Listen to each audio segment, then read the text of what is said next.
Welcome to BRK news. Illegal relations అనేవి ఎందుకు అసలు? సో, వాళ్ళ మెంటాలిటీలో ఏం తేడా రావడం వల్ల ఇలాంటివి జరుగుతూ ఉంటాయి. మరి వీటిని ఎలా మనం కట్టడి చేయాల్సి ఉంటుంది? వివరాలు తెలుసుకుందాం. మనతో పాటు ఉన్నారు ప్రముఖ motivational speaker and public speaker Rajani Rama గారు. మ్యామ్ నమస్తే అండి. నమస్తే అమ్మా. యాక్చువల్గా మీ విశ్లేషణ అంటే నాకు చాలా చాలా ఇష్టం. Thank you. అంటే చాలా హార్ష్ వర్డ్స్ వాడరు. ఆ సబ్జెక్ట్ ఏముంది అది నీట్గా అర్థమయ్యేలాగా చెప్తూ ఉంటారు. Thank you. ఈ మధ్య కాలంలో ఎక్కువగా చూస్తూ ఉన్నాం ఏంటంటే ఆ, తెలీదు అలా డిఫైన్ చేస్తారు అక్రమ సంబంధాలు, ఇల్లీగల్ రిలేషన్షిప్స్ అనేవి చాలా ఎక్కువగా ఉన్నాయి. ఉన్నాయి. కొత్తగా పెళ్ళైన వాళ్ళు కూడా ఇలాంటివి చూస్తూ ఉన్నాము. అంటే అసలు ఎందుకు ఇలాంటి వాటి వైపు వెళ్తూ ఉంటారు? ఫస్ట్ ఆకర్షణ అండి. ఇంకొకటి ఏంటంటే వయసు అనేది ఏం లేదు ఇక్కడ. ఏ వయసు వాళ్ళైనా ఏ వయసు వాళ్ళతోనైనా చేస్తున్నారు. అది ఇంట్లో ఎంతో కొంత ఉంటుంది డిస్టర్బెన్స్ అనేది. ఒకప్పుడు చెప్పుకునే వాళ్ళం, ఇప్పుడు కూడా కొన్ని కేసులు ఉన్నాయి అలాగా. ఇంట్లో ఒక ప్రేమ దొరకనప్పుడు ఇంట్లో వాళ్ళు ఒక అఫెక్షనేటివ్గా చూడండి, ఒక లుక్, ఒక స్మైల్, ఒక ఎక్స్ప్రెషన్, ఇవన్నీ ఇంపాక్ట్ పడతాయి ఒక మనిషి మీద. అదే బిహేవియరు ఒక అమ్మాయి నుంచి భార్య నుంచి భర్తకి దొరికితే భర్త బాధపడడా? మరి అదే బిహేవియర్ భార్య మీద పడితే ఆ ఇంపాక్ట్ ఆ అమ్మాయి చాలా తీవ్రంగా తీసుకుంటుంది. అంటే జాబ్ చేసే అమ్మాయిలు అయితే బయటికి వెళ్ళిపోతారు, కొంత డైవర్షన్ ఉంటుంది. ఇంట్లోనే ఉండేవాళ్ళు కుమిలిపోతారు. ఇంకేముంది, ఎంత పని చేసుకుంటారు ఇంట్లో? మిగిలిన టైం అంతా ఆలోచిస్తూ బుర్రంతా ఇంకేం లేదు, కార్ఖాన అయిపోతుంది అనమాట. తలనొప్పి వచ్చేస్తుంది. ఎందుకు భర్తకి ఎక్కువ భార్య ఒక్కొక్కసారి నచ్చదు? బోర్ అండి వాళ్ళకి. వాళ్ళకి ఏంటంటే ఎప్పుడు నీ ముందే కూర్చోవాలా, కాస్త తిరుగుదాము, ఫ్రెండ్స్తో మాట్లాడుకుందాము, ఆఫీస్లో వర్క్, రకరకాల రీజనింగ్స్ చెప్తారు. దానివల్ల ఏమైతే మెయిన్ ఆడవాళ్ళు కొంతమంది ఎక్కువ శాతం ఏంటంటే ఈ రీజన్ వల్లే వెళ్తున్నారు అక్రమ సంబంధాలకి. భర్త నుంచి ఎటువంటి దానికి నేను నోచుకోలేదు, ఇందులో అన్నీ వచ్చేస్తాయి. ఇప్పుడు నేను చెప్పాను కదా, భార్య వైపు చూసి మాట్లాడరండి ఎవరు, చాలామంది. అది ఏ వయసు అయినా కానీ, ఇప్పుడు పెళ్లి చేసుకున్న అబ్బాయి కానివ్వండి, ఒక 20 ఏళ్ళు అయిన వాళ్ళు అవనండి, 50 ఏళ్ళు అయిన వాళ్ళు అవనండి, భార్య వైపు చూసి మాట్లాడరు. ఏంటంటే ఈగో అనమాట. ఏంటి తన వైపు చూసి మాట్లాడేది? తన వైపు చూసి మాట్లాడితే భార్య ముందు కొంచెం లోకువైపోతానేమో, అమ్మో నా వైపు చూసి మాట్లాడాడు అని చెప్పి కొంచెం చనువు తీసుకుంటుందేమో. ఇంకొకటి ఏంటంటే నవ్వుతూ మాట్లాడరు, పిలిస్తే పలకరు. అదే కానీ వాళ్ళు పిలిస్తే ఇమ్మీడియట్గా పలకాలి, లేకపోతే అరుస్తారు, ఎందుకు పలకవు అని. కొంతమంది ఫిల్దీగా మాట్లాడతారు, బూతులు వాడతారు. నేను పిలిస్తే పలకవా, నీకు అంతేదా, నీకు ఎంతేదా అని, ఇక బూతులన్నీ కలిపేసి ఆ అమ్మాయి బ్లడ్ బాయిల్ అయిపోయేలాగా తిడతారు. అప్పుడు ఆటోమేటిక్గా మరీ తలంచుకు వెళ్ళిపోయే అమ్మాయి అయితే కన్నీళ్ళు తుడుచుకుంటుంది అవతలకి వెళ్ళి, లేదంటే కొంచెం తిరగబడి తను కూడా ఏదన్నా మాట్లాడుతుంది, అప్పుడు కొట్లాటలు కూడా అవుతాయి. ఇవన్నీ కూడా మనసు విరిచేయడానికి కారణాలు, దోహదం చేస్తాయి. అప్పుడు ఎవరైనా కొంచెం మంచిగా మాట్లాడారనుకోండి, వాళ్ళ వైపు మొగ్గిపోతారు. ఒక పక్కింటి ఆంటీ అనుకోండి, మంచిగా సముదాయించి పర్వాలేదులేమ్మా, బాధపడకమ్మా అని సముదాయించి మాట్లాడుతుంది అనుకోండి, ఎప్పుడు ఆంటీ దగ్గరే కూర్చోవాలనిపిస్తుంది. కానీ అదే ప్లేస్లో ఒక పక్కింటి అంకులో, పక్కింటి అన్న ఎవరో ఒకరు పలకరించారనుకోండి, లేకపోతే కొలీగ్ అనుకోండి ఆఫీస్లో, ఏమవుతుంది, అట్రాక్ట్ అనేది అవుతూనే ఉంటారు. ఇప్పుడు ఆంటీకి అవ్వచ్చు, ఒక అబ్బాయికి అవ్వచ్చు. ఇప్పుడు భర్త సరిగా మాట్లాడకపోతే భర్తతోని డిస్కస్ చేయాలి. లొంగరండి కొంతమంది. డిస్కస్ చేయకుండా వేరే అక్రమ సంబంధం కోసం వెళ్తే, నాకు తెలియదు అది అక్రమ సంబంధం అంటారా, ఎలా చెప్తారని, వేరే వాళ్ళ కోసం అట్రాక్ట్ అయ్యి వెళ్తే అది అట్రాక్షన్ లాగే ఉంటుందిగా. ఫస్ట్ ఈ ప్రేమకే లొంగుతారండి. నీకెందుకు, నువ్వు బాధపడకు, నువ్వు ఇలా చేయి, నువ్వు అలా చేయి అని అంటారు. ఇప్పుడు మీరు అక్రమ సంబంధం అన్నారు కాబట్టి మగవాళ్ళని తీసుకోవాలి, ఈ ఆంటీలను తీసుకోవద్దు. సముదాయించి ఆంటీలు ఉంటే కూడా వాళ్ళ దగ్గర కూడా చేరతారు, బట్ ఒక ప్రేమనే పొందుతారు అక్కడ. కానీ మగవాళ్ళ దగ్గరికి వచ్చేటప్పటికి ప్రేమ ఎప్పుడూ కూడా సెక్స్నే కోరుతుంది. ఇప్పుడు నువ్వు కోరుకోకపోయినా అవతల వాడు కోరుకుంటాడుగా. నీకు దగ్గర అయ్యాడు, నిన్ను అట్రాక్ట్ చేశాడు, నిన్ను మీద జాలిపడ్డాడు, జాలిపడిన ప్లేస్లో నీ మీద ప్రేమ కూడా కలుగుతుంది. అంతవరకు ఆగుతుందండి. ప్రేమ కలిగితే దగ్గరికి తీసుకోవాలనిపిస్తుంది, ముద్దు పెట్టాలనిపిస్తుంది, ఇంకేమన్నా చేయాలనిపిస్తుంది. దట్ ఈజ్ కాల్డ్ అక్రమ సంబంధం. అయిపోతుంది, అది ఆటోమేటిక్గా అయిపోతుంది అంతే. ఇంకా అలా అయిపోతాయి అంతే. కొంతమంది ఇంటెన్షన్గానే ఒకళ్ళ ప్లేస్లో నలుగురిని కోరుకునే వాళ్ళు ఉన్నారు, అది ఇంకా వేరే. ఇప్పుడు ఒక భర్తే భార్య నచ్చక అక్రమ సంబంధం ఎందుకు పెట్టుకుంటాడు? సేమ్ అది కూడా అంతే. ఏంటంటే వాళ్ళకి వెరైటీ కావాలి. వెరైటీ అంటే భార్య ఎప్పుడు చలాకీగా 16 ఏళ్ల పిల్లలాగా ఎగరాలి. 16 ఏళ్ల పిల్లలు కూడా అందరూ ఎగురుతారండి. సైలెంట్గా ఉండేవాళ్ళు 16 ఏళ్ల ఉంటారు పిల్లలు కూడా ఎగిరినంతసేపు ఎగురుతారు, కింద పడతారు. కదా. ఆ. వాళ్ళు కూడా కొంతమంది సైలెంట్గా ఉండేవాళ్ళు, నిదానంగా ఉండేవాళ్ళు ఉన్నారు, యాక్టివ్గా ఎగిరేవాళ్ళు ఉన్నారు. ఆ ఏజ్ని అలా ప్రమాణంగా తీసుకోలేం మనం. కానీ వీళ్ళేమనుకుంటారంటే నా భార్య అలా చలాకీగా ఉండాలి, అంత అందంగా ఉండాలి, అంత అందంగా తయారవ్వాలి, అంత అట్రాక్షన్గా ఉండాలి, నేను చెప్పినట్టు వినాలి, నేను ఎక్కడికి పిలిస్తే అక్కడికి రావాలి, నేను ఎలా మనసులో నేనేమనుకుంటున్నానో అది తను చేయాలి, నేను మనసులో ఎలా కోరుకుంటున్నానో అలాగే తను ఉండాలంటే, పోనీ మీరు అన్నట్టు కూర్చుని మాట్లాడవయ్యా, నాకు ఇలా ఉంది, నాకు ఇలా కావాలి అని అలా చెప్పకుండా తెలుసుకోవాలంటావేంటి. భార్యని రచ్చకిడుస్తున్న వాళ్ళు చాలా బాగా మంది ఉన్నారు. బాగా అండి. ఇంకా ఏమన్నా కొంచెం 2 మాటలు వివరంగా అడిగింది అనుకోండి అమ్మాయి, ఏంటి కారణం ఇలా ఉంటున్నావు చెప్పొచ్చు కదా అది ఇదంటే, చెప్పకపోగా ఇంకా ఎక్కువ అరుస్తారు వాళ్ళు. ఏంటంటే తన మనసులో ఇంకా తెలుసుకోదేంటి, నేను చెప్పాలా నోరిప్పి, తెలీదా నీకు అన్నట్టుగా ఇంకో వేరే వేరే మాటలు మాట్లాడతారు. అంటే నువ్వు చెప్పకపోగా ఇంకా ఎక్స్ట్రా అరుస్తుంటే అమ్మాయి భయపడి ఎందుకు అరుస్తున్నాడని అనుకుంటుందే కానీ నీ మనసులో ఏముందో తెలుసుకోవాలనే ఆ గ్యాప్ ఆలోచన కూడా బుర్రలో రానియకుండా నువ్వే అరుస్తున్నావు. ఆ తప్పు ఎవరిది అక్కడ. అలా ఇప్పుడు ఒక భార్య బంధంలో లేని వేరే అమ్మాయి బయట మామూలుగా అలా ఉందనుకోండి, అటు అట్రాక్ట్ అవుతాడు. భార్య బంధంలో లేని అమ్మాయితో నువ్వు అలా ఎలా కోరుకుంటావు. ఆవిడ నువ్వు ఎంత కోరుకున్నా నువ్వు అమ్మాయితో ఎంజాయ్ చేసినా ఆవిడ నీకు భార్య అవ్వదు. ఇంటికి వచ్చేటప్పటికి ఇల్లు శుభ్రం చేసి, వంట చేసి, వార్పు చేసి, అన్నీ రెడీ చేసి, పిల్లల్ని చూసుకుని నీకు 3 పూట్ల మంచి వేడి ఫుడ్, ఇష్టమైన ఫుడ్ చక్కగా పెడుతూ, భార్యలు దీంట్లో బిజీ ఉంటే భర్తలు అలా కోరుకుంటూ అలా బిజీగా ఉంటున్నారు. అంటే బుద్ధి జ్ఞానం అంటారు కదా, వాళ్ళతో బిజీగా ఉంటున్నారు. అదే ఇక్కడ బుద్ధి జ్ఞానం అంటారు కదా, ఆ బుద్ధి జ్ఞానం ఉంటే అలా ఆలోచించరు, అటు పోరు.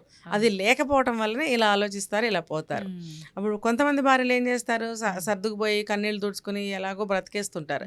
కొంతమంది నువ్వు చేస్తే నేను చేయలేనని చెప్పి వాళ్ళు చేస్తుంటారు. అలా 2 వైపుల నుంచి అక్రమ సంబంధాలు పెరిగిపోతున్నాయి ప్రస్తుతం సొసైటీలో. అంటే వాళ్ళ బిహేవియర్ ఎట్లా ఉంటుంది మ్యామ్? ఇప్పుడు భర్తే అక్రమ సంబంధం పెట్టుకున్నాడు అంటే అతని బిహేవియర్లో ఎలాంటి చేంజెస్ వస్తాయి అసలు మనం తెలుసుకోవడం ఎలాగా? ఆమెను ఎక్కడికి తీసుకెళ్ళండి, చక్కగా ఇంట్లో ఖైదు చేసి పెడతాడు. ఎక్కడికైనా తీసుకెళ్ళమంటే నీ మొహాన్ని నేను తీసుకెళ్ళాలా బయటికి, నువ్వు వెళ్ళి తెచ్చుకోపో. కానీ ఆటోమేటిక్గా ఆవిడ పాపం వెళ్ళలేదు. వెళ్ళాలంటే డబ్బులు ఇవిడిగా, డబ్బులు ఫస్ట్ ఫైనాన్షియల్ కట్ చేస్తారు, తర్వాత తీసుకెళ్ళడం మానేస్తారు. ఓకే, థర్డ్ ఆప్షన్ ఉంది కదా, ఏంటో చెప్పండి. నువ్వు తీసుకురా పోనీ, తేడా నన్ను తీసుకెళ్ళవు, నాకు డబ్బులు ఇవ్వవు, నువ్వు తీసుకురావు, అన్ని విధాలు ఇబ్బంది తర్వాత అంటే మానసికంగా చంపేస్తాడు అనమాట. ఏమన్నా మాట్లాడితే ఏం చేస్తారు, కొడుతున్నారు, ఖచ్చితంగా కొడుతున్నారు. ఇవన్నీ భరించలేక తెచ్చినప్పుడు వండటం, తేనప్పుడు వండకపోవటం అనేది చేస్తే కూడా ఇంకో రకమైన తగాదా గొడవ చేస్తారు. ఉన్నారు ఇలాంటి వాళ్ళు. కొంతమంది భార్యల్ని వేరే వాళ్ళ ముందు చాలా అవమానిస్తూ ఉంటారు. చాలా, కొంతమంది కాదు చాలా మంది అవమానిస్తున్నారు. వేరే వాళ్ళ మెప్పు పొందడం కోసము ఎదురు వాళ్ళ ముందు అవమానిస్తూ ఉంటారు, అసలు గాలి తీస్తూ ఉంటారు కదా. అదే చాలా పెద్ద, అది చెయ్యకూడదు తప్ప. అదే నీకేదన్నా ఉంటే ఇంట్లో 4 గోడల మధ్యన తిట్టు, ఒక దెబ్బ వేసుకొని భార్య కాబట్టి, అంటే కొట్టమని కాదు నా ఉద్దేశం, తప్పుగా అర్థం చేసుకోవద్దు. అంటే నీకు ఆ తప్పు ఏదైనా జరుగుతుంటే అన్నా నేను అదేదో సరి చేసుకునే మార్గంలో ఒక చిన్న దెబ్బ, ఒక చిన్న మాట నువ్వు ఇంట్లో చేసుకో.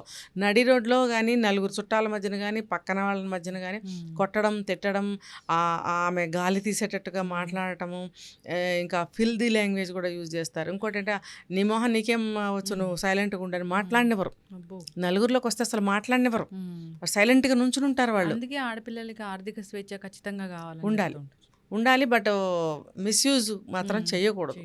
దేన్ని ఎలా వాడాలో అలాగే వాడుకోవాలి. ఇప్పుడు ఎంతో మందికి ఎన్నో విషయాలు చెప్పి ఉంటారు, ఎంతో మంది ఫ్యామిలీస్ని కలిపి ఉంటారు. ఎక్కువ శాతము భార్యల తప్పుల వల్ల వస్తున్నారా, భర్తల తప్పుల వల్ల వస్తున్నారా? ఎక్కువ భార్యల తప్పుల వల్లే వస్తున్నారు. అదే ఏంటంటే తప్పు అని నేను చెప్పలేను ఇక్కడ. ఓవర్ ఎక్స్పెక్టేషన్స్ ఉంటున్నాయి ఇప్పుడు అమ్మాయిలకి. ఫస్ట్ నువ్వు మీ అమ్మ మాట వినకూడదు, ఓకే. తర్వాత నువ్వు ఏది వాళ్ళకి చెప్పకూడదు, ఓకే. ఇందులో నేను 50% అగ్రీ అవుతా. ప్రతి చిన్నది నువ్వు తీసుకెళ్ళి వాళ్ళకి చెప్పకూడదు. పెళ్ళయిన తర్వాత నీ భార్యతో పంచుకోవాల్సినవి, నీ భార్యతో కలిసి చేసే పనులు, మీరిద్దరు కలిసి మీ జీవితాన్ని సరిదిద్దుకునే క్రమంలో కింద మీద మీరు పడండి. ప్రతీది చెప్పాల్సిన అవసరం లేదు. అంటే మంచి తల్లిదండ్రులు అయితే ఓకే విని ఊరుకుంటారు. వేరే వాళ్ళు అనుకోండి, వాళ్ళకి పెద్ద అవకాశం ఇది. ఆ అవకాశాన్ని తీసుకుని వీళ్ళ మధ్యన గ్యాప్‌ని ఇంకా పెంచుతూ ఉంటారు. యెస్. కొంతమంది పేరెంట్స్ ఉంటారండి, కొడుకు, కోడలు కలిసి ఉంటే సహించలేరు. హ్మ్. హుహు. హ్మ్. అది మొహం మీదే అంటారనమాట. నీకు సిగ్గు లేదా? హ్మ్. ఎప్పుడు పెళ్ళాంతోనే కూర్చుంటావు. హ్మ్. పెళ్ళాం మాటే వింటావు. తల్లిదండ్రుల్ని మర్చిపోయావు. హ్మ్. నిన్నగాక మొన్నొచ్చిన పెళ్ళాం ఎక్కువైందా నీకు? హ్మ్. తల్లిదండ్రులు నీకు కనపడట్లేదా? హ్మ్. కొంతమంది కొన్ని మీటింగ్స్‌లో నేను వింటున్నాను. హ్మ్. ఆహ్, హ్మ్, భార్య పోతానంటే పోనివ్వండి. హ్మ్. ముందు మీ అక్క చెల్లెల్ని, మీ తల్లిదండ్రుల్ని, మీ అన్నదమ్ముల్ని చూసుకోండి అంటున్నారు. అబ్బా! హ్మ్. పాక్షికంగా ఇది తప్పండి. చాలా తప్పు. మరి అతనికి ఫ్యామిలీ ఉండొద్దా? వద్దా? హ్మ్. నువ్వు అంటే ఇక్కడ నేను మళ్ళీ ఇంకో క్లాజ్ పెడతా. హ్మ్. నువ్వు నీ తల్లిదండ్రులతో మాట్లాడొద్దు, అక్క చెల్లెలతో మాట్లాడొద్దు, హ్మ్. వాళ్ళ ఇంటికెళ్ళొద్దు, వాళ్ళు ఇక్కడికి రాకూడదు అని అన్నప్పుడు హ్మ్. నువ్వు అది గట్టిగా మాట్లాడుకుని ఇద్దరు హ్మ్. ఒక నిర్ణయానికి వచ్చి దాని ప్రకారం నడవాలి తప్ప హ్మ్. వాళ్ళు రాకూడదు, వీళ్ళు రాకూడదని అనుకోకూడదు. హ్మ్. తర్వాత ఆ భార్యని వదిలిపెట్టకూడదు. యెస్. తప్పులుంటే భార్యని ఇలాంటి హ్మ్. విషయాల్లో హ్మ్. కూర్చోబెట్టి హ్మ్. ఇది ఇలా కుదరదు, హ్మ్. ఇది ఇంతే, ఇది ఫ్యామిలీ, ఫ్యామిలీ అన్న తర్వాత అందరూ ఉంటారు, సర్దుకుపోవాలి, క్షమించాలి, హ్మ్. ప్రేమించాలి, దయ చూపించాలి, వాళ్ళని గూడా సహాయం చేయాలి, వాళ్ళుంటారు. వాళ్ళతో కలిసి ఉండాలనేది మనం మెంటల్‌గా ఫిక్స్ అవ్వాలి. నేర్పుకోవాలి, నేర్పుకోవాలి. మెంటల్‌గా ఫిక్స్ అయ్యి రావాలి మన ఎవరైనా దారికి సరే. తెచ్చుకోవాలి. హ్మ్. అలా తెచ్చుకోకుండా ఇలాంటి మాటలు విని భార్యని బయటికి గెంటేశారనుకోండి, హ్మ్. అది గుడ్డిగా నువ్వు ఫాలో అవుతున్నట్టే. హ్మ్. అలా కాదు. వాళ్ళు ఏ సందర్భంలో చెప్పారో, హ్మ్. ఎవరికి ఆ మాటలు వర్తిస్తాయో మనం గుర్తుపెట్టుకోవాలి. హ్మ్. ప్రతిదానికి ఒకటే మందు ఎయ్యరు కదా! అవును. ఒక రోగానికి ఒక మందు. ఒక్కొక్క మనిషికి ఒక్కొక్క ట్రీట్మెంట్ ఉంటుంది. హ్మ్. మరి అలాంటప్పుడు అలాంటి మాటలు ప్రతి ఒక్కళ్ళకి అప్లై చేయకూడదు కదా! యెస్. అందుకనే కొన్ని కొన్ని మాటలు పబ్లిక్‌లో అనకూడదు. కొంచెం హ్మ్. జాగ్రత్తగా మనం ఆ మాటల్ని వాడినట్టయితే హ్మ్. కొంతమంది మిస్‌యూజ్ చేస్తారు కదా! హ్మ్. ఇప్పుడు అటువంటి మాటల్ని మంచి మాటలు అనుకోండి, ఒకవేళ దాన్ని వక్రంగా హ్మ్. ఎక్కడ ఉపయోగించకూడదో అక్కడ ఉపయోగించారంటే హ్మ్. అది తప్పుదోవ పడుతుంది. ఈ చెప్పిన వాళ్ళకి కూడా చెడ్డ పేరొస్తుంది. యెస్. కాబట్టి తల్లిదండ్రుల కోసము, పిల్లల కోసం, అదే తోడబుట్టిన వాళ్ళ కోసము భార్యని వదిలేయండి అని చెప్పడం అనేది కూడా కరెక్ట్ కాదు. హ్మ్. ఏ సందర్భంలో వదలాలనేది వేరే ఉంటాయి. ఆ యెస్. సందర్భంలోనే మాట్లాడుకోవాలి. ఖచ్చితంగా మ్యామ్. అందరూ కలిసిమెలిసి ఉండాలి, వస్తూ ఉండాలి, పోతూ ఉండాలి అని అవతల వాళ్ళకి కూడా ఆ ఇంగితం ఉండాలి. హ్మ్. వస్తారు, గొడవలు పెడుతుంటారు. అంటే ఇది ఏమంటారంటే ఇలాంటప్పుడు అంటే అవగాహన లేకపోవడం అసలు కుటుంబ వ్యవస్థ మీద అని అనుకోవాలి. ఇప్పుడు పెళ్ళవుతే ఆ అత్తగారింటికెళ్తే అత్తగారు ఉంటారు, మామగారు ఉంటారు, వాళ్ళ ఫ్యామిలీ ఉంటారు. కలిసి ఉండాలి అంతే అది రూలు. అవును. ఇప్పుడు పెళ్లి చేసుకుంటున్న హ్మ్. అమ్మాయిలు చాలామంది ఫోన్లు చేస్తారు నాకు. హ్మ్. అందరూ ఇదే. మా హ్మ్. అత్తగారు ఆహ్, ఫోన్‌లో ఒకలాగా మాట్లాడుతుంది. హ్మ్. తర్వాత ఇంకోలా మాట్లాడుతుంది. తర్వాత ఏది మాట్లాడుకున్నా మా అబ్బాయిని అడుగుతుంది, మా వారిని అడుగుతుంది. తర్వాత ఏంటంటే ఈయన కూడా చెప్తూ ఉంటాడు. అసలు అస్తమానం అక్కడికెళ్తూ ఉంటాడు. అంటే మీరు అనుమానాన్ని ఎందుకు కలిగిస్తున్నారు అమ్మాయిలో? హ్మ్. వెళ్ళినా కూడా ఎలా వెళ్లారో, దేనికెళ్లారో ఓపెన్‌గా మాట్లాడుకుంటే అనుమానాలు రావు కదా! హ్మ్. అడిగారనుకోండి వెళ్ళొచ్చిన తర్వాత, "నీకు అవసరమా? హ్మ్. అక్కడ విషయాలు నీకు అవసరమా? నీకేం అవసరం లేదు. ఎంతలో హ్మ్. ఉండాలో అంతలోనే ఉండు" ఓహ్! హుహు. అని అన్నప్పుడు హ్మ్. ఈ అమ్మాయికి ఇంకొంచెం ఎక్కువ అనుమానం పెరుగుతుంది. హ్మ్. అంటే నాకు తెలియకుండా అక్కడ ఆ విషయాన్ని మూసిపెట్టి హ్మ్. వీళ్ళేదో నా మీద కుట్ర పన్నుతున్నారనే కాంప్లెక్స్ పెరిగిపోతూ ఉంటుంది. అవును. దాంట్లో ఇంకోటి కూడా తనకి వాల్యూ ఇవ్వకపోవడం అనేది కూడా కనిపిస్తుంది అందులో. హ్మ్. నీకు అవసరమా? నీకు చెప్పాలా? నీకెందుకు చెప్పాలా? అనేది హ్మ్. వాల్యూ ఇవ్వకపోవటమే కదా! చెప్పకుండా ఉంటే వాల్యూ ఇవ్వకపోవడమేగా. అంతే కదా! హ్మ్. దానివల్ల ఈగోస్ హర్ట్ అవ్వవా? అంతే. ఇంక రెచ్చిపోరా? ఇప్పుడు సేమ్ వయసోళ్ళైనప్పుడు 2 హ్మ్. పులులు కలిస్తే ఏమవుతుంది? యుద్ధమే కదా! అంతే. మరి ఇద్దరు ఒకటే వయసోళ్ళయినప్పుడు ఈ అమ్మాయి కూడా ఉల్టా దెబ్బలాడుతుంది కదా! అవును. దెబ్బలాడినప్పుడు ఇద్దరి మధ్యన ఎక్కువైపోతుంది ఆ యుద్ధం అనేది. యెస్. ఎక్కువైపోతుంది. అందుకు నేనేం చెప్పేదంటే ఓవర్ ఎక్స్‌పెక్టేషన్స్ చేయొద్దు అమ్మాయిలు. హ్మ్. ఆ చేయటం వల్లే కాపురాల్లో డిఫరెన్సెస్ వస్తున్నాయి. యెస్. అబ్బాయిలేమనుకుంటారు, మా ఇంటికి పెళ్లి చేసుకొని తీసుకొచ్చాం, మా ఇంట్లో కలవాలి కదా అని ఒక్కటే అనుకుంటారాళ్ళు. హ్మ్. ఆ బ్యాక్‌గ్రౌండ్‌ని మేము సరి చేసుకోవాలని వాళ్ళు అనుకోరు. హ్మ్. వీళ్ళు ఇలాగే ఉంటారమ్మా, కొన్నాళ్ళైతే అన్నీ న్యాచురల్‌గా సర్దుకుపోతాయని పేరెంట్స్ చెప్పరు. ఇలా ఉంటే అలా అను, అలా ఉంటే ఇలా చెయ్యి అని నేర్పి పంపిస్తూ ఉంటారు. అన్నీ అవును. నెగెటివే. అన్నీ నెగెటివే ఇక్కడ. దానివల్లే ఎక్కువ గొడవలొస్తున్నాయి. యెస్. చక్కటి విశ్లేషణ మ్యామ్.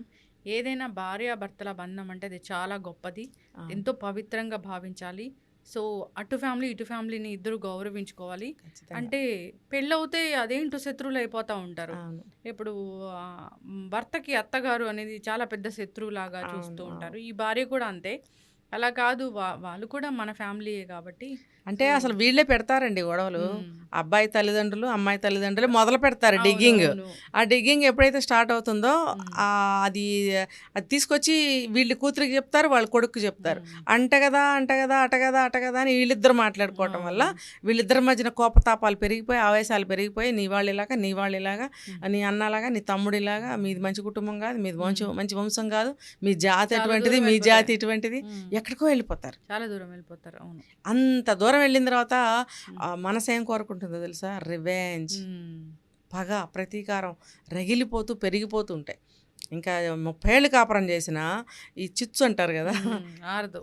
ఫస్ట్ పెట్టిన అగ్గిపుల్ల గీసి ఒక నిప్పు ఎప్పుడైతే మనం వెలిగిస్తామో అది ఆరదన్నమాట. ఆ హ్మ్. చిచ్చు చివరి వరకు వెలుగుతూనే ఉంటుంది. హ్మ్. చనిపోయే వరకు కలిసి ఉన్నా కూడా హ్మ్. అది రాజుకుంటూనే ఉంటుంది, రాజుకుంటూనే ఉంటుంది. యెస్.